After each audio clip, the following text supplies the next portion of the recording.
This week we're going to take a little step back in time. We're going to look at a couple hunts that I had back before my time with Buckmen. I used to just film all my hunts just so I could share them with my family and friends and let them enjoy the same experience that I had when I was doing it. This first hunt took place in 2013. I was hunting a stand. We called it the fish barn stand. My neighbor used to raise catfish in this barn, and this stand was down below that. And we've always wanted to put a stand there, and finally decided to one day. It was in the pouring down rain, but we've seen a lot of activity in there. It's a real narrow strip of woods. So we got in there and found all kinds of rubs in these cedars. I think there's 5 or 6 rubs real fresh in there, and a real heavily worn trail. The only tree we could find to put it in was only about 10 inches in diameter, and we couldn't get up very high, and there wasn't a lot of cover left on the trees. Didn't go back for a couple days. November 9th, 2013, I decided to hunt that spot. The wind was right. Got in there really early before daylight. I jumped a deer on my way in and almost turned and went somewhere else, but the wind was just right for that spot, and the deer didn't snort, it just ran off. So I thought, you know what, I'm gonna go in there anyway and see if I can't make something happen.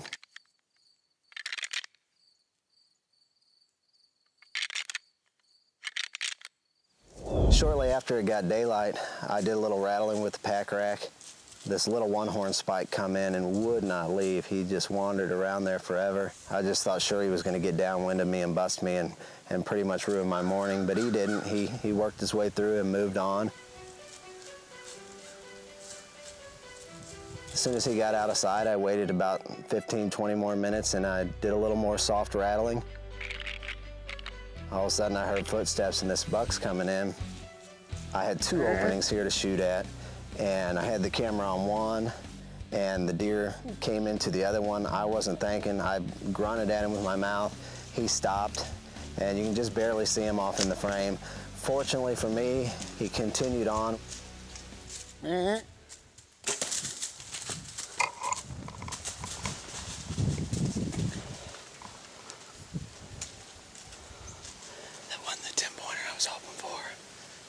Still look like a pretty good buck. I just heard him crash right there. I'm gonna give him a little bit of time. I got a full pass through on him. I don't know if I had the camera turned right. I just got done rattling and rattled that sucker right in here. It just hung this stand just 3 days ago. Keith and I have already had 2 bucks come through here. The bad thing is, now I'm gonna have to go back to work early, but that's okay, I got a deer on the ground right now. Yes. So self-filming presents a lot of challenges. Deer moving in and out of frame or in and out of focus. On this particular hunt, I didn't get a lot of pre-footage of the deer coming in. It took me by surprise. I knew it was a buck that I wanted to take on film, so I went ahead and took the shot. I watched him run off and then heard him crash shortly after, and I called my friends up to come help me make the recovery. Holy cow, Chris. Bigger than what I got. Oh. He's awesome. There he is. On this stand 3 days ago with Keith. We put it up in the rain. A bunch of rubs and this thick stuff.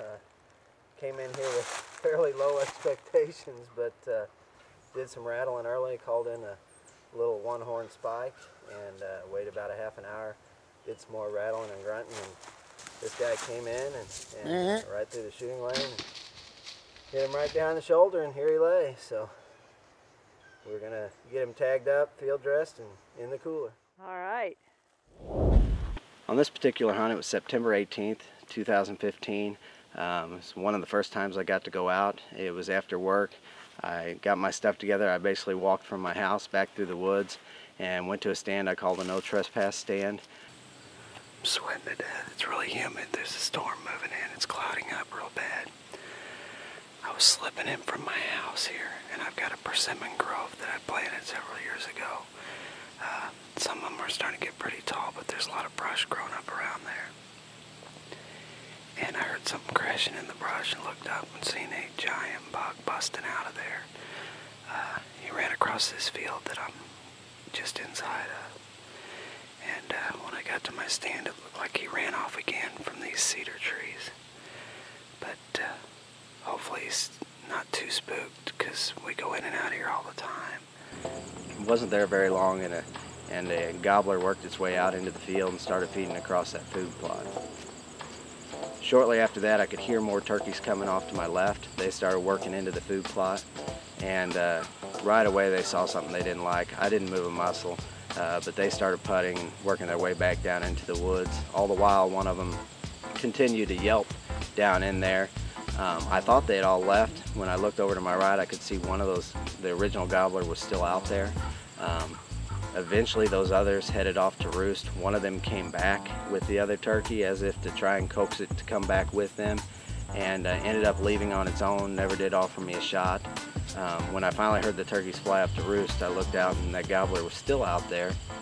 I thought for sure he was going to catch himself out there in the dark, and my hope was that when he realized how late it was, he would take that trail I was on as a shortcut and offer me a shot, and that's exactly what he did.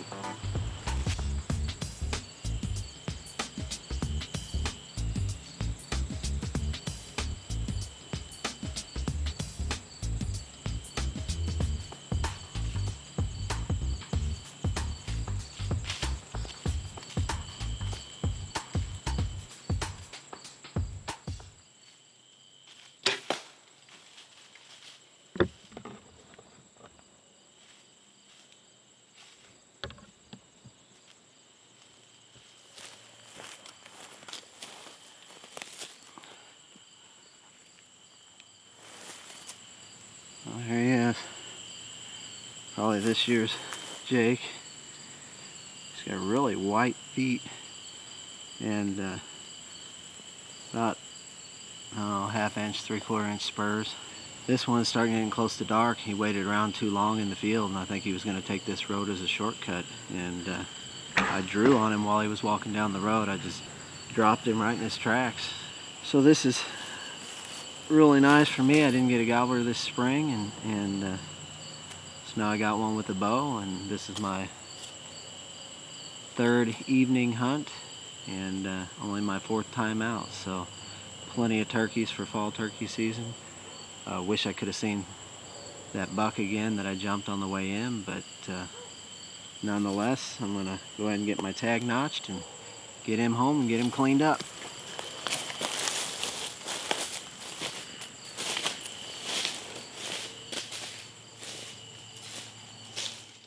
I always thought it'd be cool to kill a turkey on Thanksgiving, and this is the closest that I came to doing it. Hunted in a stand I call the Armadillo Stand. It's a buddy of mine's spot. He wasn't hunting that day, and said it'd be all right if I went in there. He'd been hearing a lot of turkeys in there, and so I took him up on it, went in there, climbed up in the stand.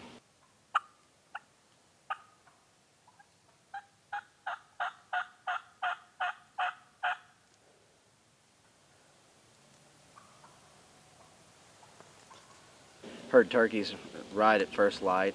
It was really foggy that morning and hard to see, but eventually after some calling, I had one lone hen working her way towards me. She was kind of weaving in and out of the trees. When she got behind a tree, I drew my bow, and when I looked down at the camera, I noticed she was off frame. So she was getting ready to leave, and I used the cam of my bow to turn the camera and get her back in frame, get her squared up.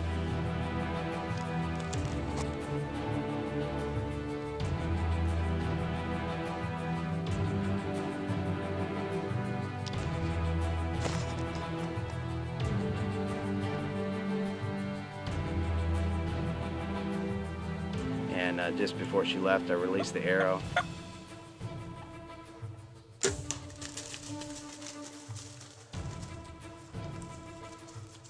You can see that lighted knock sticking out of her as she flew off. I just shot a turkey here on the Armadillo Stand. It ran off pretty good when I hit it.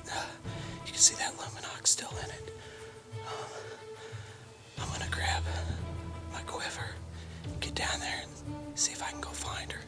I got down, found blood, and actually trailed her like a deer. It's the first time I ever had to do that with a turkey. I followed her down through a creek bottom where I found her in a brush pile.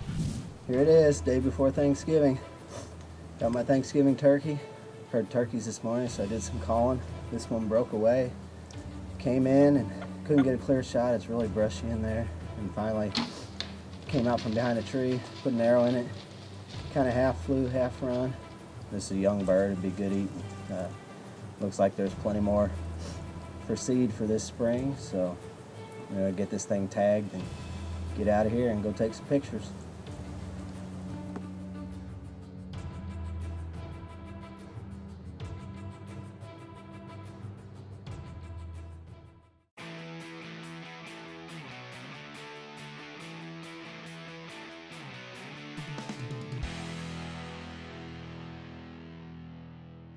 So this next hunt was December 29th, 2011. Another long season for me. Really starting to get frustrated. My neighbor suggested I hunt their property down the road here.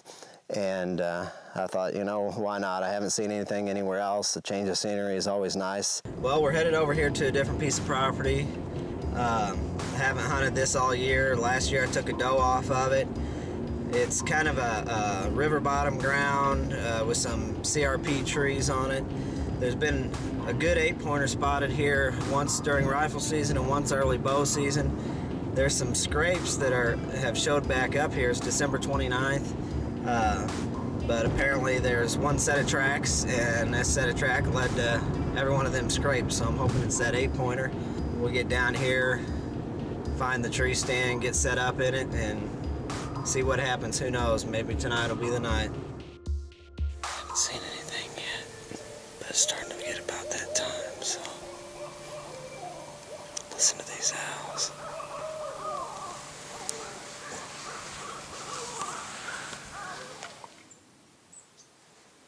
I had a food plot with some turnips around the edges, and I wasn't there very long, and I seen deer off to my right, but I could see them through the trees, and I couldn't really get them in focus. I could see one was a buck, still no idea how good he was. I bet I watched him for over an hour. He finally came into a scrape and started working that scrape over. And then I realized he was a shooter buck. Still really not sure how good, but knew he was good enough. There's a couple does out there and some fawns.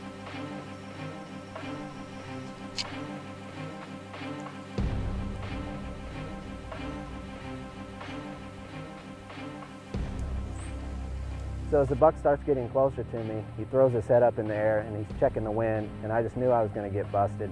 If it wasn't going to happen, he was going to leave anyway, so I tried a few more grunts, and he kept circling my way. The whole time, these couple does start moving into my position right out in front of me, and I knew they were in the wide open. I knew if I was going to try to get drawn, they were going to see me, so it all had to happen pretty fast.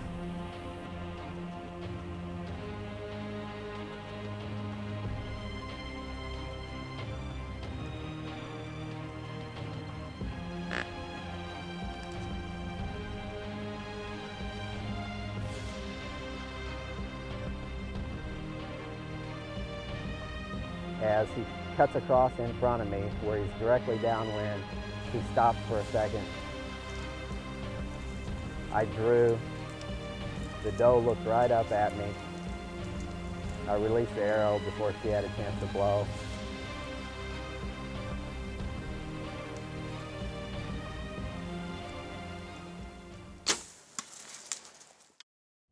Well, one of the hardest things to do filming whitetails, in my opinion, is filming yourself take a giant whitetail. And that's exactly what Chris Joslin has been doing over the years. So let's listen to some tips that Chris has for you on self-filming. So I want to kind of show you my setup when I'm self-filming.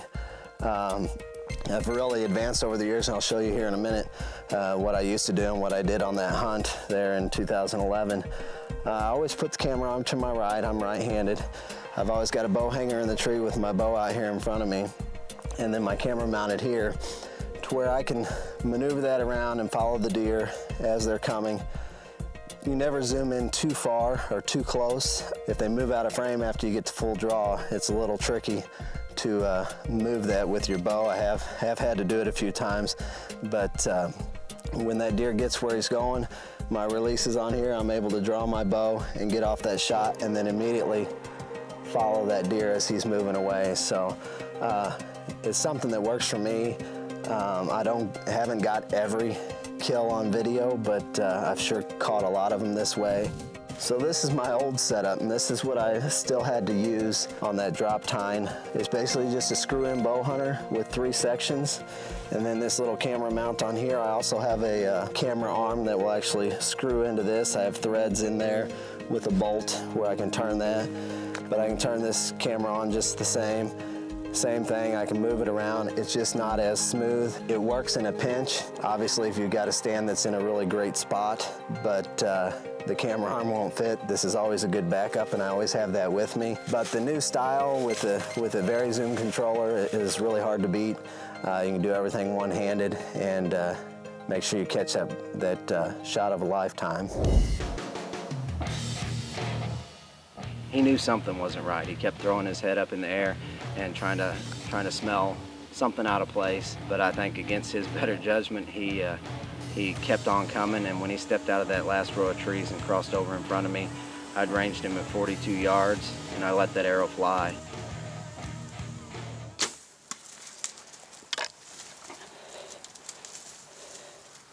I got him. I got him. It was a long shot. I don't know.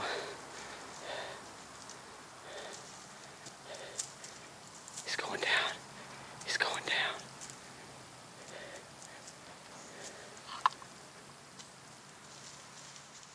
He's down. He's down. He's down. Oh. And it looks like I hit him low, but it wasn't. I did hit him a little lower than I wanted to, but it was a perfect heart shot.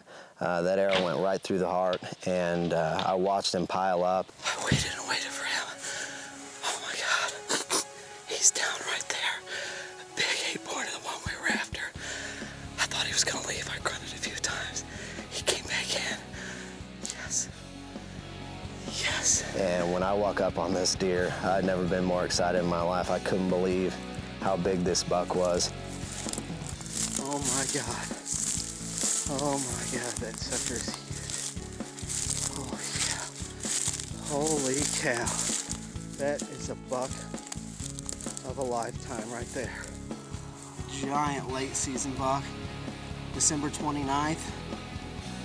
Man, it ain't over till it's over. Last year I killed a giant on the last day of season.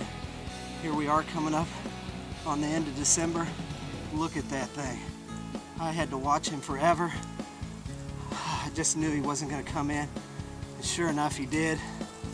Holy cow. I couldn't be happier. I'm speechless. I just can't even believe it. And to watch him go down, man, this was an awesome, awesome night. It was almost 60 degrees today. I just felt the need to go, and by golly, I'm glad I did. Man. He ended up scoring 150 and 5/8. It's still my biggest buck to date. I know there's a lot bigger bucks out there that guys are killing, but for me, this is the one to top. It was, for me at that time, it's a buck of a lifetime, and it still is.